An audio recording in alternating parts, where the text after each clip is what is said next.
And we're live. Hi, everyone. Welcome to Stripe Developer Office Hours. My name is Cecil Phillip. I'm a developer advocate here at Stripe. And I'm really excited about today's conversation because we're going to be talking about the Stripe Agent Toolkit. And as you can see, I have we got a full house today, right? I got two amazing guests here that are going to help us with our conversation.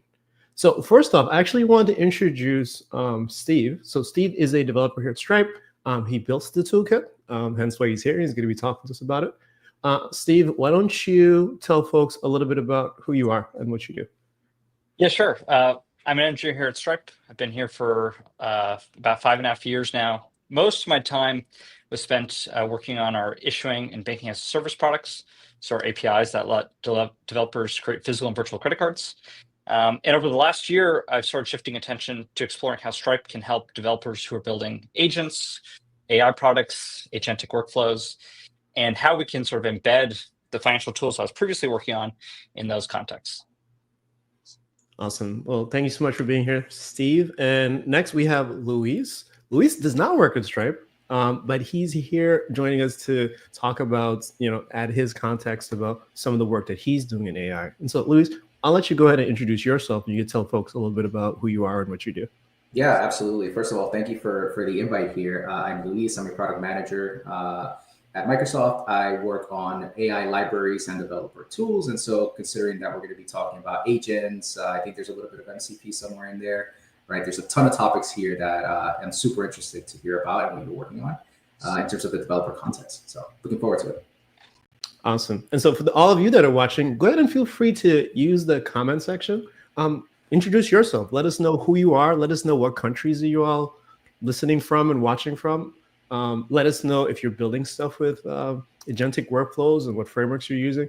We're always really interested to see where the community is coming from and what are some of the really cool things that they're doing. So like I said, go ahead and drop that in the chat if you don't mind. And so before we get started with our conversation, we're going to just go through a really quick round of updates. I want to tell you folks about some of the amazing things that we're doing. Maybe some of the things that you might not necessarily know about. Now, recently, we just launched a Stripe developers page on LinkedIn. So, a lot of developers have been reaching out looking for a space on LinkedIn for us to share updates and, just kind of let folks know about some of the things that we're doing. So you can look up Stripe developers right now on LinkedIn, excuse me, and, you can follow, like and subscribe, right? You can follow and, learn about all the cool things that we're doing in that space. I also wanted to highlight a blog post that we have over on stripe.dev. Stripe.dev is our developer blog that we have.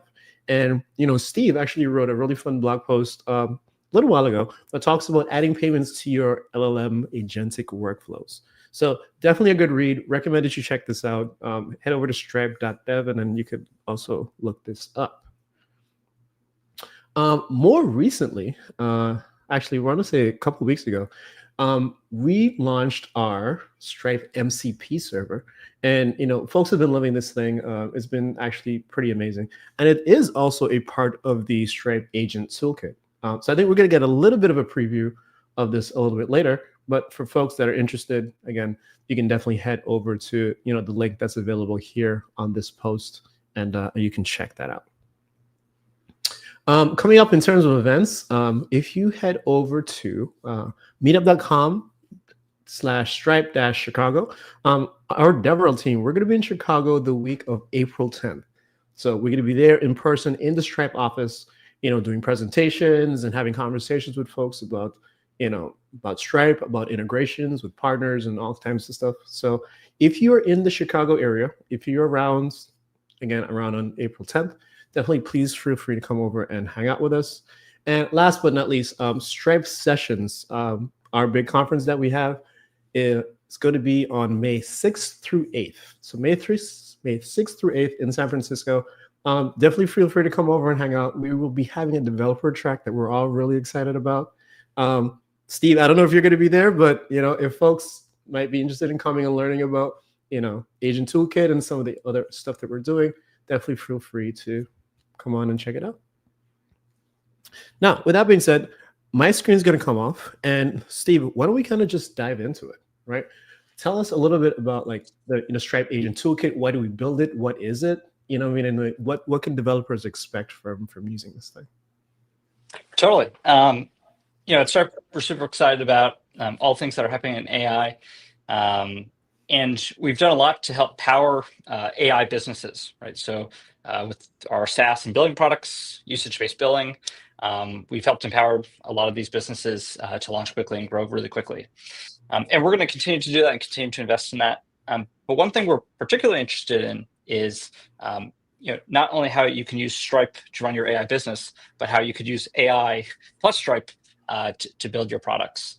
And that means both automating and facilitating workflows within your own Stripe account, but also embedding financial tools so that your applications can help earn you money, manage money, spend money, and other things like that. We launched the toolkit in November, which sits alongside our other SDKs. And you can just share my screen. You can see it here. I just want to talk a little bit about why we launched Toolkit sort of in addition to our existing SDKs. And the primary goal was to make it really easy to integrate Stripe into some of the common agentic frameworks that have been emerging over time. The second thing is that Stripe is constantly evolving and we're adding new features. And while Stripe is frequently in the pre-training for a lot of these models where it can suggest code to write and can help solve problems for you, it is not as up to date as the new features we're launching. And in addition, I did a little back of the envelope vibe coding exercise yesterday. The open API spec for Stripe is about 6.51 megabytes, nearly 1 million tokens, right? So to have the latest up-to-date Stripe information in context can be materially expensive. And in addition, Stripe has over 500 different APIs available.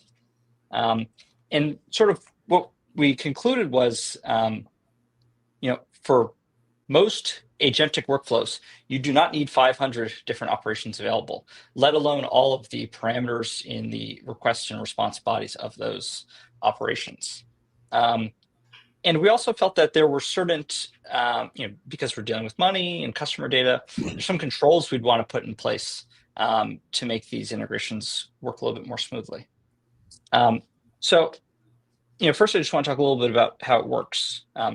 As had been pointed out earlier, the blog we launched. The crux of how these agent toolkits work is a combination of a third-party service like Stripe, the application you're building, the agent you're building, and the LLM you're interfacing with. And the LLM is basically acting as this sort of pseudo compiler where it's taking the plain text code or instructions you've given it, plus tools that it can run to execute some task, right? And we'll look at one in just a second. The tools that we're providing are a subset of Stripe API calls, the parameters that are passed in, and the response body that should come out. And the LLM can basically figure out how to sequence these tools to fulfill the objective in the prompt. The LLM itself doesn't actually run the code. It tells the application or the agent what code to run and to give it back the response so it can determine the next step. And then finally, the operation completes and the application can respond with its success. So we'll start off and we'll just take a look at a very basic case in practice and we'll go from there.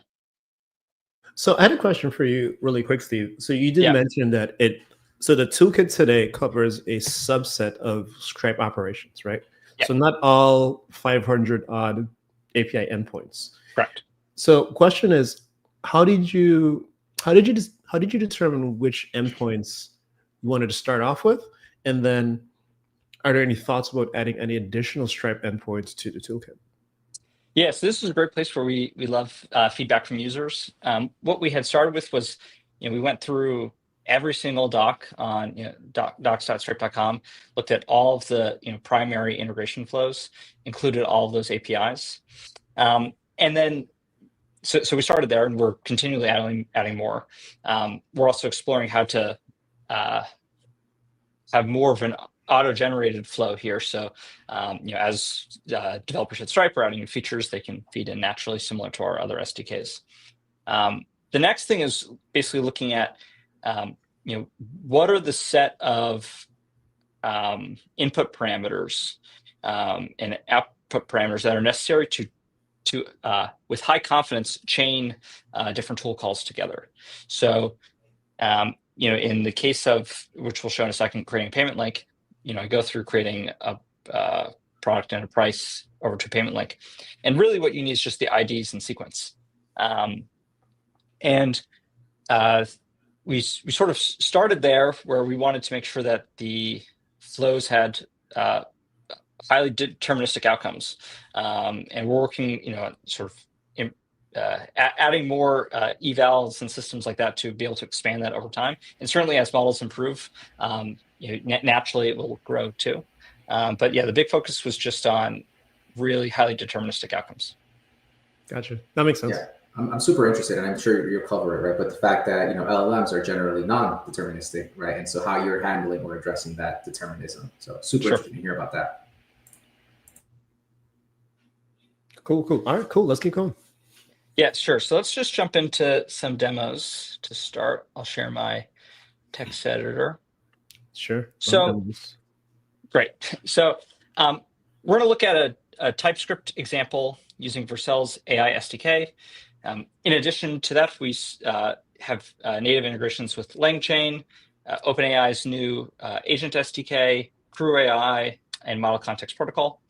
And we can talk a little bit later about the architecture of all that works, but we'll start with the Vercel AI SDK. And the first thing I do is instantiate the Stripe Agent Toolkit. So of course, I give it my Stripe secret key. You could also give it, and we'll talk about this too, a restricted access key to truly minimize the set of operations that the agent can take. I specify the subset of actions I want to make available. So in this case, we're trying to create payment links. So we need payment links, of course, products and prices. And then let's look at how we actually execute the function. So we're running on GPT-4o. I provided a list of tools that come from the toolkit. I clarify that it can use many tools to fulfill its objective. And then the prompt I'll give it is to create a payment link for a new product called Test with a price of $100. And it should come up with a funny description about buy bots, maybe a haiku. So let's go ahead and just run this to start. And then we'll run it again, debug to see what's happening. And then while you're waiting for that to start up, on line 28, I'm looking at, so you have that call to like get tools. Yep. I'm guessing, can I specify which tools I want, or is it like an all or nothing? Yeah, that's a great question. I'll get to that in just a second. So we can see here, it's completed the objective. So it created a payment link. So I have the actual URL here I can go to, and it made a funny little haiku. I will not count the syllables, but I assume that is right. So you can kind of see like it figured out how to glue all these different Stripe APIs together, also generate text to include in it, and having that resulted output. So if I wrote a little code here just to see the tool calls, we can see what's actually happening if we run it again.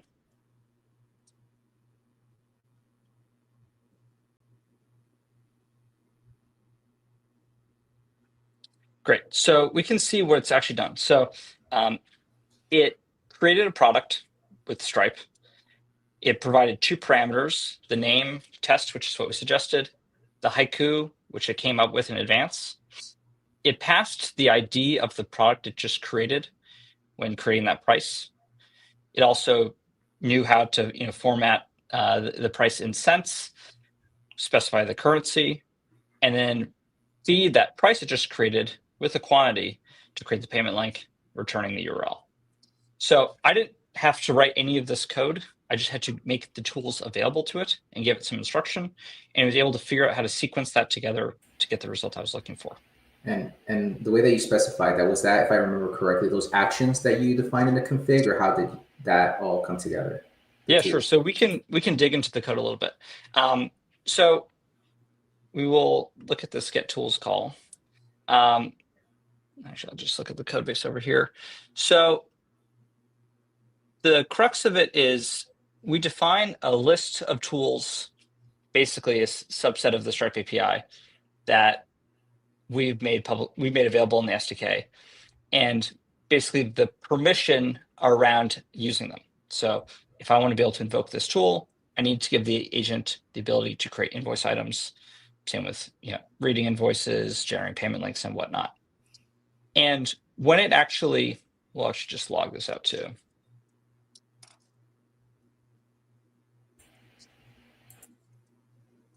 We'll see that it only brought in, I think it'll end up being 3, right? So we can see it has access to create payment link, a description, basically prompt of what it can do, odd parameters of what the properties are.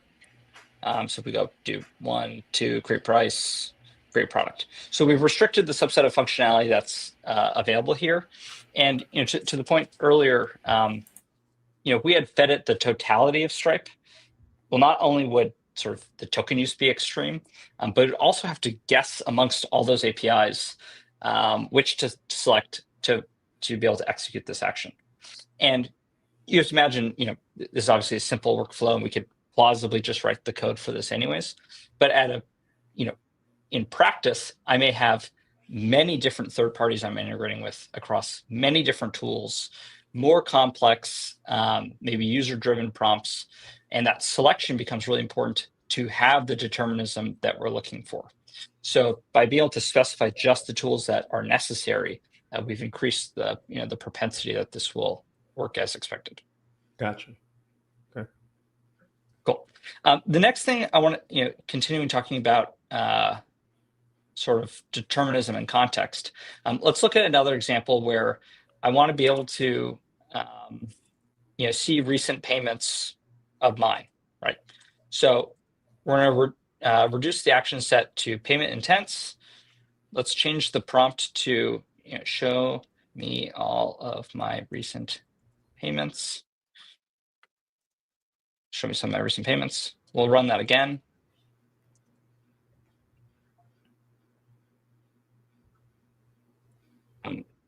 We'll just say, send me all payments.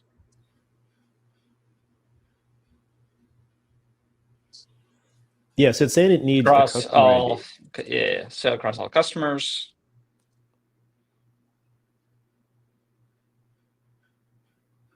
So now it's going to go fetch all the payments across this account. We'll see the response shortly. Yeah, but I really like that model that you have Yeah. in terms of specifying the configuration in the actions, because then you can be very intentional about this is what I want this application to have access to, essentially, right? Oh, totally. And so if we see the response here, right, we have a bunch of different customers. We can see all the different IDs here. It's very likely that you may deploy one of these agents where maybe it's a customer support tool, or you want to take action on a very specific customer. And again, back to the point of increasing determinism, while we could maybe supply an email and look up the customer and now feed, hope the LLM feeds the customer ID throughout. If we already know who it is, we should just only make API calls with that customer hard-coded. So one of the things we've also added is this notion of being able to provide additional context to the agent. So in this case, I've yanked one customer out of here, and I can now just say, show me all my recent payments. I haven't, we saw that point earlier, it's kind of asking for a customer or showing all of my data. But now, because I've forced the context of this specific customer, I'm only getting back the payment for this specific customer. So now the sort of natural language that we're speaking in can be in from the voice of that customer, and now Stripe via the toolkit will only return data or operate on that specific customer that you have sort of predetermined. So again, like the theme here is we've reduced scope both in terms of functions available to call, but also the context within which to call those functions. Nice. Could a question here? Could that context be made available as a tool, such that in the process of an agentic workflow, you could dynamically adjust that context? Yeah, Or is sure. that not, So not really the programming model here? it's not something we've added yet, but you could imagine being able to set context programmatically, whether it's another agent has discovered something and now wants to provide it, or maybe your application asynchronously determines something else, right? So totally. And that same context applies also to accounts. So if you're using Stripe Connect, you can also narrow all operations within context of both the account, but also customer within that account, if that use case it pertains to. Nice. Cool. So now that we kind of have the general semantics of how this should work, one question we get a lot is around, I've built this agent, it does some interesting things, like how do I monetize this? So we want to show an example of that as well. So I'm going to move over to Python. We will stop at 2 languages for this demo. I will not risk a third. Here we have an example where we're using the new Agents SDK that OpenAI just launched. So similarly, we've can instantiate the toolkit in Python. And in this example, I'm building an agent that's going to do internet research and on behalf of a customer. And I want to be able to bill that specific customer whenever I've completed my research. And you could, again, extrapolate this to, other operations that maybe, really require or consume resources that really cost money, or do really complicated things. And this is just part of your model. So what I've done here, and this is also in the Vercel AI SDK, is I have a hook that will fire whenever the agent completes a task. And we're calling it the billing hook. And the billing hook can be triggered or can compute on both outcomes or token usage. So these are 2 of the business models we're seeing emerging, where you're either charging by the thing it does or charging by the resources it consumes. In this case, we'll look at outcome. I can specify in advance the customer that I want to bill for this operation, and the Stripe billing meter associated with this event. And we'll switch over to the Stripe dashboard to check that out in just a second. I'm going to give it a task. I'm going to give the research agent a task to search the web for global GDP and get the latest data. Again, you can imagine any kind of task here, but we'll do this one for example. And we will go ahead and run this. And so is hooks the thing that is a part of that, like agents, OpenAI agents XDK? I'm guessing? Yeah, so we've seen most of these frameworks have some notion of a callback or middleware or hooks that listens to lifecycle events, whether that's like the agent starting up, using a specific tool, running into an error, all those kinds of events that you'd expect. Got it. And I'm just going to jump over to the web quickly so we can see the results of that. So in your particular case, like as things are happening, we'll get some type of notification, pretty much is what it is, like an event fires, so to speak. And then we'll be able to react to those events based on like what you're using there, for instance, like with the billing hook. Exactly. So in this case, we're using our usage-based billing product which we can tie to a subscription model associated with a customer, so that at the end of the month or whatever it may be, they will be billed. So we can see that event just came in. So it just completed its research task, fired off this event, attributed to Jenny Rose and our customer. So we can see that I had tried this earlier and associated an event with her as well, and then that can contribute to Jenny Rosen's subscription with this hypothetical product. Nice. So then I could, like you said, excuse me, like you said, like, so I could set up a business and my business could say, hey, I'm going to execute some long running operation for you, or maybe it's a short running operation. I'll do a thing for you, right? And then using the agents toolkit and also some agentic framework of the sort, you know what I mean? Now we can use like that billing hook to say, hey, when things are done, right now, I want you to start calculating, or I want you to start reporting this person's usage, right? Yeah, exactly. Okay, awesome. And that can be both for outcomes, but also token consumption. So you can imagine, maybe the agent isn't doing discrete tasks, but the general interaction with it is using both input and output tokens, and you want to effectively forward those costs back to the customer. So within Stripe, you can emit the token count in that usage event, and then you can construct some pricing around whatever the volume of tokens being consumed are in your subscription model. So I'm guessing that that hook is a part of the toolkit, right? And was that specifically, is that integration specific to OpenAI, or can I use that hook in other frameworks as well? Yeah, so maybe a meta point we can talk about, like new framework emerges, what does it look like to add this in? And what we found is there's a fairly consistent perspective of what a tool is, right? So a tool has a description, so some statement of what this is useful for, roughly what it expects to have the input and output be, maybe some description of dependencies or value amongst other tools. It has a optionally, but I think at this point everyone's agreed required structure of what the request or the input body looks like, and then structure of what the output looks like.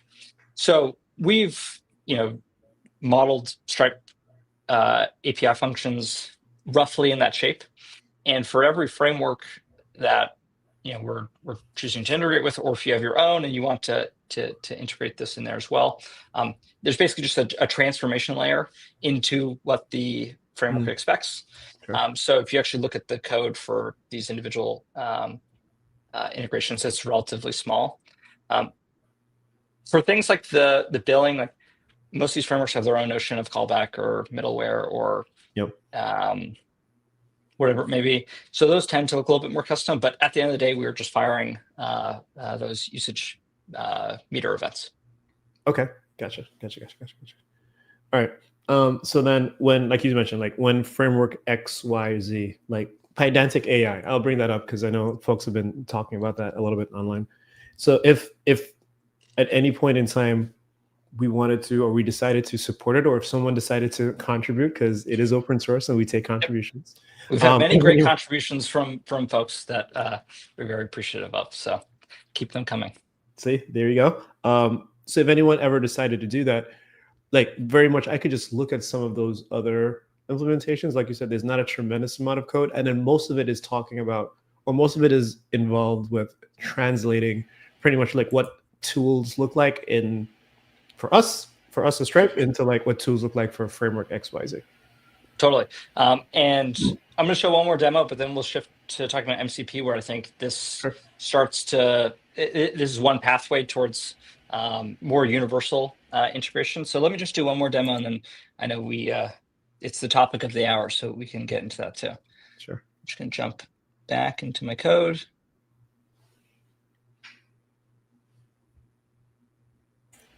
Okay, great.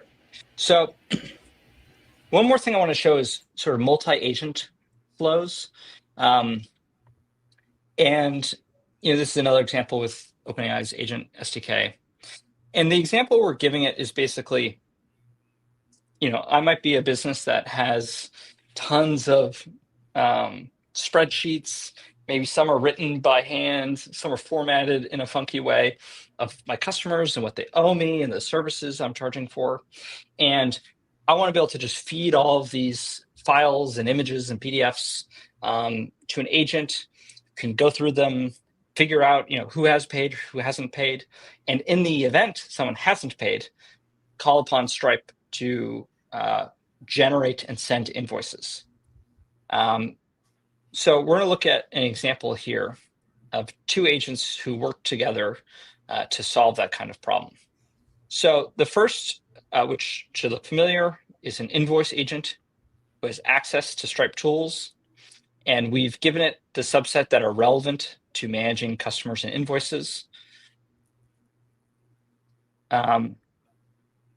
We've also added sort of a debug hook just so we can see the agents working together and handing off responsibility and calling tools. And then we have a file search agent, which is using OpenAI's hosted file search tool. I've given it reference to where I dumped a bunch of PDFs earlier. I tasked it with searching through financial documents, and it can hand off as it deems fit to the invoice agent, who can step in when it can't take action or thinks that the invoice agent is more suitable to take that action. And the task I've given it is to search for all customers that haven't paid across all of my documents. And for brevity, for the first two, hand off to the invoice agent to create, finalize, and send an invoice for each. So we'll go ahead and run this just to see what happens.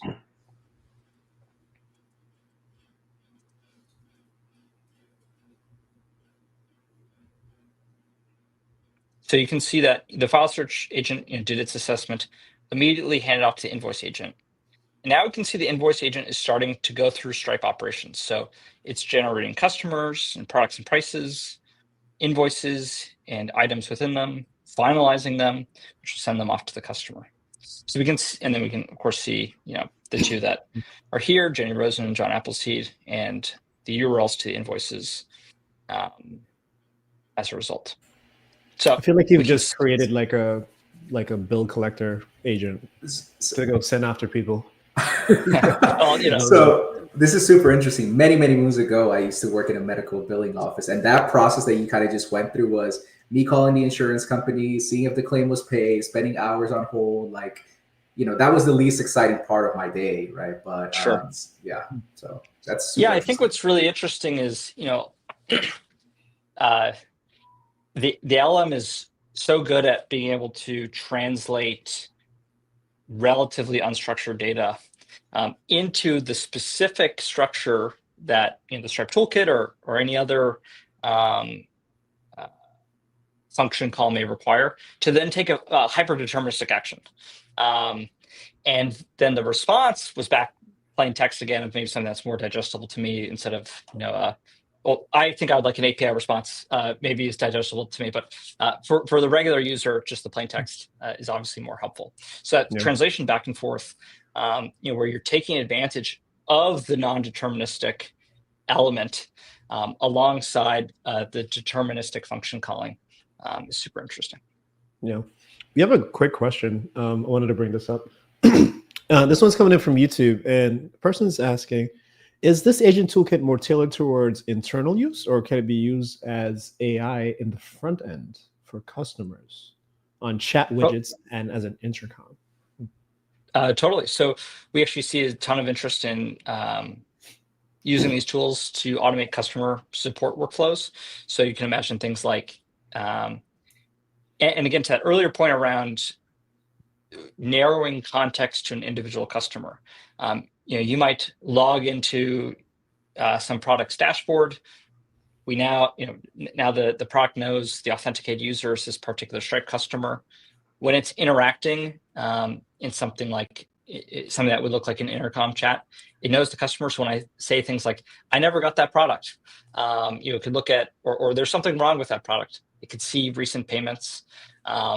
It could have a back and forth with me to understand the nature of the problem, and it could even initiate a refund from within there. So we think it makes total sense for both internal and external use cases. And we've actually seen a lot of we're spending a lot of time on the external use cases too, around how we can automate purchasing online, sort of like a digital butler that can buy things for you. So I think there's a benefit to both. Awesome. Another question real quick that just came in also from YouTube. What's the difference between using the toolkit and using LangChain, for example? Total brainer. Great question. So you can use the toolkit in LangChain. So there are a lot of great frameworks like LangChain and CrewAI and Vercel's AI SDK and MCP, and the list will go on. And I'm sure more will come, and things will evolve over time as we start to get better understanding of this integration shaping paradigm. And yeah, you can use it right in there. Yeah, and I think that maybe like a clear distinction here, right, is this is not a way for you to build agents, but rather a way for you to provide context to the agents that you're building, right? And so, yeah, like, just like JavaScript, right, a new framework pops up pretty much every 30 seconds. And so, yeah, it's important to make that distinction. So this is providing the context. And I think we're going to jump into MCP next, right, which I think further, makes that a little bit clearer. Totally. Cool. So we can talk a little bit about MCP. We'll also jump back into, well, for those who don't know, MCP is a standard that was developed by Anthropic called Model Context Protocol. And among many things, it establishes a spec between a client application like a cursor or a Cloud Desktop and a server like Stripe or another third-party application to be able to query for the set of functionality made available by the server, and then to ask the server to execute that functionality. So when we were looking at the examples before of being able to create a payment link or list payment intents or get a customer or things like that, the MCP server is over HTTP explaining that set of functionality available. Again, the inputs required, the shape of the response, what it does, and then the client can determine what to execute. So we'll show an example of this within Cursor. So I'm back in my text editor, and we'll make a new. And I'm in Composer, and I've already booted up the MCP server within Cursor. So with just one line, I think I can do, and it's in the README, but it's npx at stripe/MCP, and then you provide your key, and it will run a local MCP server. And now I can ask it questions like, how do I create a payment link? So now you can see here, it wants to call the MCP tool search documentation, which is one of the tools that we've made available within our MCP server.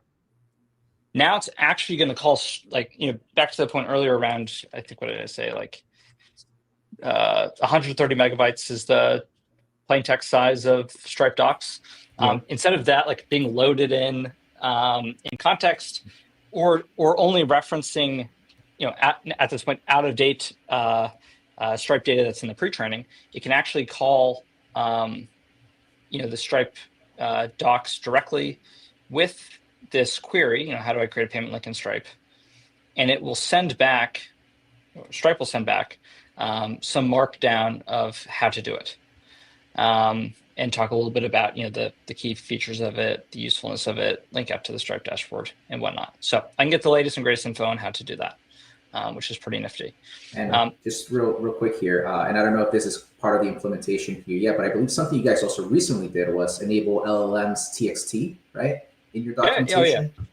Yeah, exactly. So let me see if I can I'll pull up a example of this. And in the context of providing context, right, that's yet another way that you can sort of reduce the space that needs to be looked at in terms of context for documentation. Yeah, totally. So if I just show a docs page here, so you can see this nifty little copy page, but also I can use Markdown or open ChatGPT, and you can see basically the raw markdown of the page.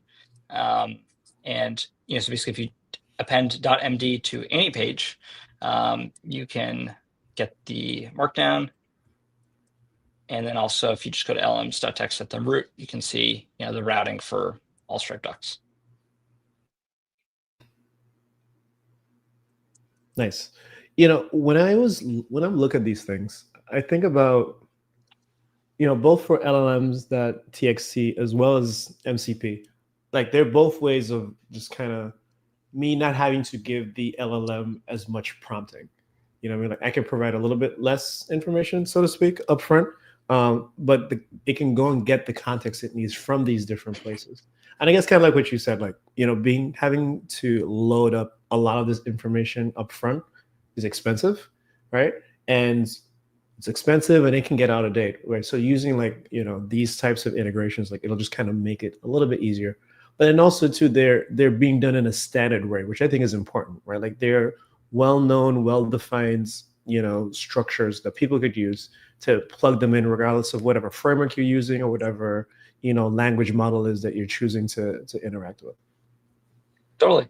You know, like we spend so much time, it sounds like a sci-fi novel almost, but we spend so much time optimizing user interfaces, right? You know, the docs should load fast, they should look great, they should be readable. To now wanting to optimize for the agent's experience, whereby it doesn't need all the JavaScript on the page. It doesn't, it's not going to look towards the design necessarily in any way, but the raw content is super valuable. And also, if you're thinking about its sort of token budget or whatever it ends up being, just the plain text is super useful. Further, you think. Imagine if we were working together pre-AI on a Stripe integration. I would send you specific Stripe docs, for how to do the thing you're trying to build. I wouldn't just like send you to I wouldn't just send you to Google and say good luck, right? I would guide in some way, and I think the same thing applies here, where the tools you make, that you want to call you make available to it, the specific ones that you kind of have a sense are going to be the right ones to use, so that focus and determinism increases as well. You're a really nice person, because I'm pretty sure some people have sent me to let me Google that for you. Like, here, Cecil, I will send you this link and we'll figure it out. The other thing here I think to highlight is like how stuff that we maybe have forgotten about or maybe paid less attention to. So you were mentioning like the UX of experience with the website, right? But we had sitemaps way back when, right? And so now if you throw that and give that to an LLM, right, that's effectively what you're doing here with this LLMs TXT, right? So a lot of those things that we've had for years, right, now we can have, additional uses for them. Totally. Yeah, for sure. So for me, what we're talking about here has been about, developer tooling around like that AI space, right? Like what are some of the toolings that we're doing as Stripe to kind of allow folks to build some of these frameworks out? I know for me, when I'm looking at, or even just trying to understand like what the workflow for some of these things look like I always try and grab a tool, like some type of visual tool that'll help me like map it out. And so I'm curious from both of you, like, do you have any particular mapping tools or any type of like utilities that you use, like as you're trying to build out what an agentic workflow looks like, right? Like, do you have tools or any types of resources that you use that kind of like help you with that process mentally? So for me, Mermaid is actually really, really great. And actually one of the really cool things about, if you're working with, let's say you're in Copilot, or, you're a coding assistant of choice, you can describe the workflow that you want. Like, so this workflow that Steve was kind of going through, right? Like here's like this multi-agent sort of billing collector, right? You can just say, here's the flow that I'm thinking about, and then like visualize that as Mermaid, right? Because a lot of the times it's just outputting Markdown or something like that. And so that's a useful way that you can just think again in plain text, or like how you would interact with those flows, and using things like Mermaid, right? You can easily visualize them. Now, that next step, right, which is like, well, now how is this integrated into my actual coding and my code, right? Like that, I think that's still a space that's open for innovation. But personally, that's kind of the flows that I generally follow. Yeah. Yeah, I'm super interested in this sort of a lot of the emerging evaluation and observability tooling that's coming out around this too. Like, there's just this interesting thing around like the determinism, non-determinism element, and like the code, like just you can't, if you wrote code before this, I would say, okay, these three things are the things that should be called. We'll write a unit test to mock and confirm that these three things are called, and now I have confidence that it works the way it does. Whereas now, the input is the text, and you're hoping that these 3 calls occur and that you get a particular output. I've been playing around with a lot of different eval tools around, giving a large variety of possible inputs, validating that the particular functions that I would expect to be called were called in sequence with the right arguments, got the right output. Some of these tools use an LLM to judge if that was the output as well, which I think is a really interesting meta property here. But then your CI flow sort of becomes more about, as I've improved the description of the tool or the subset of properties available, growing the properties available, like, does that change my eval score for the better or for the worse? And I think that flow is super interesting too. Yeah. Every time I see like a new tool or some type of new framework comes out, like I always ask, like, how do I test this thing, right? And I feel like, excuse me, LLMs in general have made testing a little different, I suppose. Because you're not deterministically testing the output, right? Like I'm sure like there's some level of confidence score or some level of delta that like you have to have some leeway with, and for folks that, again, like if we want to start building with Stripe and with these these intelligent capabilities, I definitely want to make sure that I can test this thing, right? Because I don't want to mess around with like money and a maybe, so to speak, right? So Steve, for you, like, do you have any, I don't know, patterns or practices, or even for you, Luis, like, do you have any things that you guys think about as like you're testing out these types of workflows very differently from how you would like a more deterministic, style of application? Sure. So, there's this human in the loop kind of thing emerging, whereby for some subset of operations or tool usages, you would have a human validate the arguments going into the tool call, effectively validating the arguments going to the tool call. The same mechanisms to do the human in the loop can have callbacks to set bounds or check, some heuristic of the value going in. And then I also think, it extends that back to the root around, authorization and controls at the API layer, right? So, having API scopes or restricted keys or whatever it might be to like hard limit the control. I think the other great thing about Stripe in this context is like it's sandbox and test mode environments for being able to try these operations in a less consequential environment. And then I think, again, goes back to the same sort of eval thing of testing with rigor.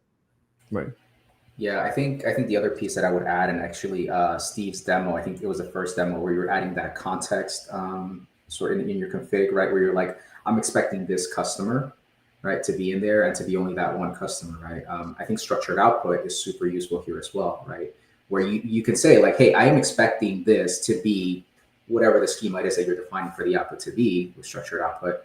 And you can be like, hey, okay, I know that I'm supposed to have this field filled in, right? And then you can sort of start going down your usual software development patterns, right? Because now you know that you're expecting this schema. If it's not in that schema and certain fields are not filled in the way you would expect them to, right? Then that would trigger, it to fail. And then at that point, you would, either the prompt needs to be updated, the context, you start debugging from there, right? But that's another way that you can sort of, take a little bit of that non-determinism and make it a little bit more deterministic. Yeah. And an example we really like on the Stripe side is, when we look at our integration with issuing, for example, whereby you can programmatically generate cards. You can generate the card with spend controls in advance, right? So you set sort of like an upper bound of use. But then I think the other thing which is interesting is the sort of balance of the agentic code and the traditional code, or whatever, the legacy code, whatever we end up calling it, whereby I can listen in my non-agentic flow, listen to use of the card and approve or decline use of the card based off of whether it matches the intent that I gave the agent when using it, right? So, I may say, go, search online and buy new coffee beans for me. And it'll say, okay, here's one for $20 or whatever it might be. I can double check that when the card got used in checking in the legacy environments, it was $20. It was at a place that looks like coffee. Like that seems right. So I think increasingly those that balance of the agentic flow, but also having more traditional guardrails will be super valuable too. Yeah, that's super interesting because usually with these agentic workflows, you know what the end state should be, right? Yep. And that's a true false. Did you do it or did you not? Right? And so that's easier to test. Yep. Here's another question that just popped in really quick. Excuse me. Rajan's asking, how do you handle deployments to A/B environments as the tools and APIs change so much in this space? Yeah, I don't know. Luis, if you want to jump in, but so that I'm interested if Rajan, you can kind of clarify that question because that the answer that everybody loves is it depends, right? Like it depends what part of your application are you actually testing here, right? And if it's like, are you testing that for example, OpenAI endpoints changed, right? Like that's one set of tests that you might run, right? And obviously, like you would make sure that you put in tests for that.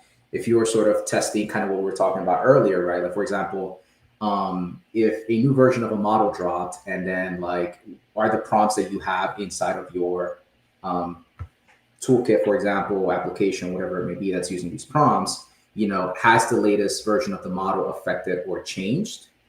Right, you would use probably some sort of those about the different evaluation tools that are out there, right, to determine like has the quality of my responses decreased or increased with this latest changes. So I would say it really depends on what it is that you are sort of testing here.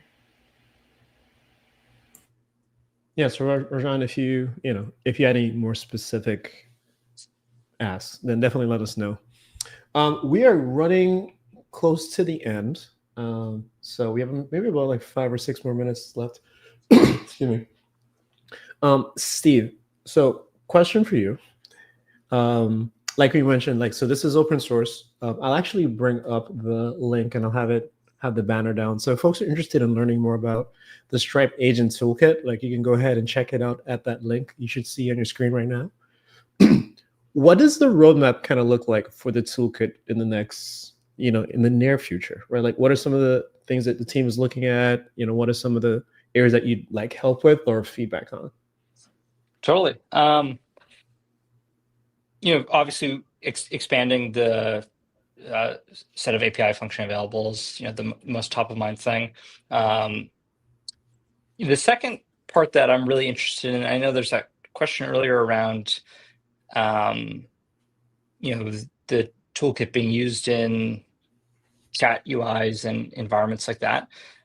There are many cases in which responding in plain text is less helpful than responding in UI, and Stripe has a lot of great embedded UI functionality through Stripe Elements and embedded checkout and our Connect embedded components.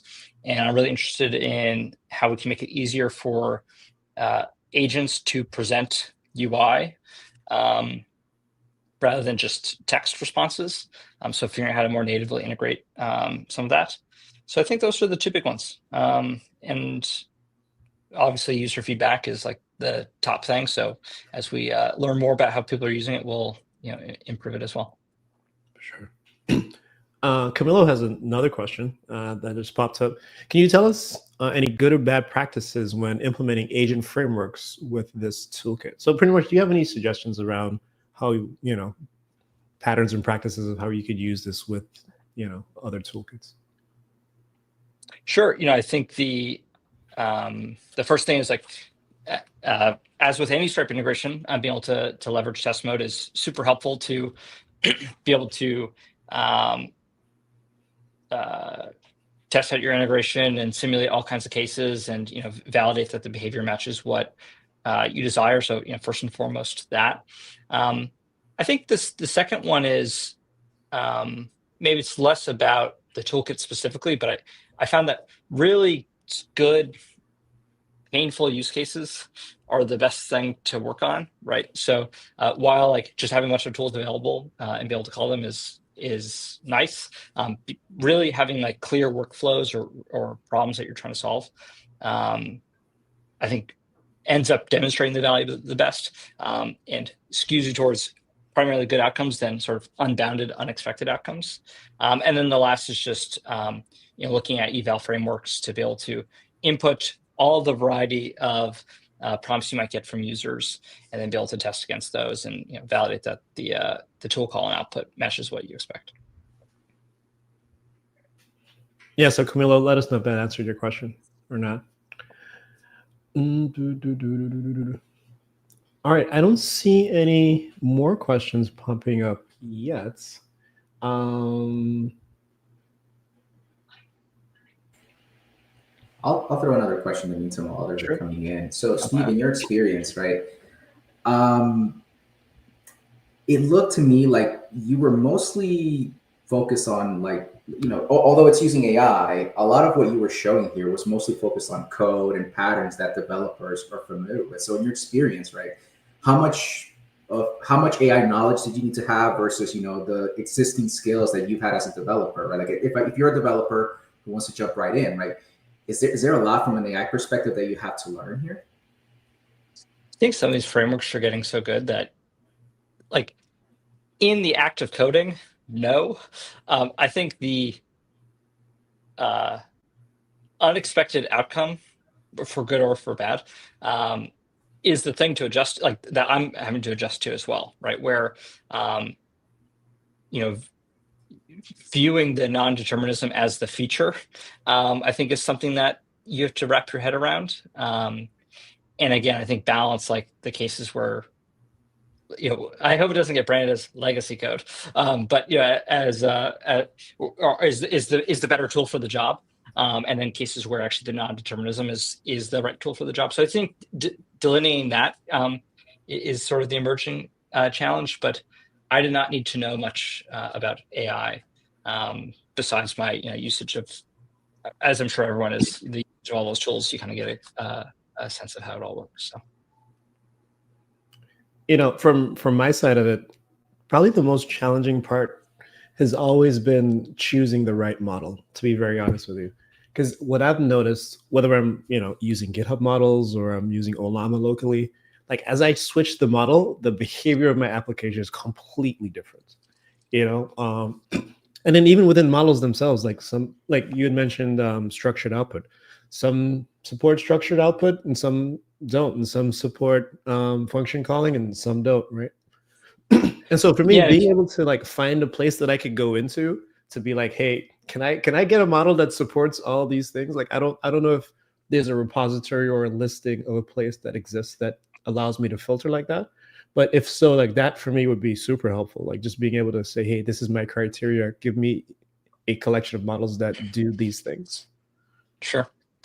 And to that point, like if the multi-agent stuff, like, again, like reads like a sci-fi novel, but if you move past the sci-fi novel part of it, really it's like you may attribute specific functionality or specific prompting or specific models to an individual agent, right? Where the combination of those things produces a better outcome, right? Like a better narrow outcome, versus one model, blanket solving everything with all the sort of in the same way, at a company, everyone has a different skill set or background or experience. I think I found it valuable, for here too. Of course, it reads like a sci-fi novel, which is kind of cool too. But yeah, I totally, I think you'll have models that have different benefits and pros and cons, and providing specific tools to them. And this, you look at, actually, I'll go back to the one thing that's different. Like some of the prompting blows my mind still. Like some of, if you look at the people buying the prompts for some of these tools, and it's like all caps, some like message being written out, like, do not do this. And I remember the first time I just like put one of those in because I thought it would help, and it did. And I was like, it blew my mind. I was like, if I just get angrier in this prompt or more stern, I can guide the outcome. It's just that part feels That's the sci-fi part for me, for sure. Now I'm going to write all my prompts in all caps. This is officially what's going to happen. Dear agent. You have to be cordial. Dear agent. Dear agent. I'll say please and thank you as well, but I'm going to do it in all caps. That's what's going to happen. Yeah. Cool. All right, folks. So we are at the top of the hour. Steve, again, thank you so much for showing off the Stripe Agent Toolkit. Luis, thank you so much for joining us. For folks that are watching, yes, this is recorded. Yes, we do these developer office hours every Wednesday. But if you're specifically asking if Steve is coming back every Wednesday, no, that is not what we're committing to. But if you'd like for him to come back, definitely feel free to leave some comments. Let us know. If there's particular scenarios or particular use cases around AI, around the agent toolkit that you're curious about, definitely feel free to let us know. We could always talk about it. We also, for folks that are users of Visual Studio Code and our Stripe extension for Visual Studio Code, we will have some folks from that team that are coming on to show off the Stripe AI assistance that is a part of the extension. I don't know if that uses the AI toolkit or not, but like there's some AI stuff in there. And if folks are interested in coming and kind of just seeing like what that looks like and how that works and how you could add, I guess, a little bit of Stripe to your Copilot workflow, we're going to be having them come on in a couple of weeks. So definitely make sure you pay attention to the channel, look out for notifications and updates, and we'll let you know when that's up and ready. But with that being said, folks, again, thank you so much for joining us. And we will see you again for another Stripe Developer Office Hours. Okay. Bye, everybody.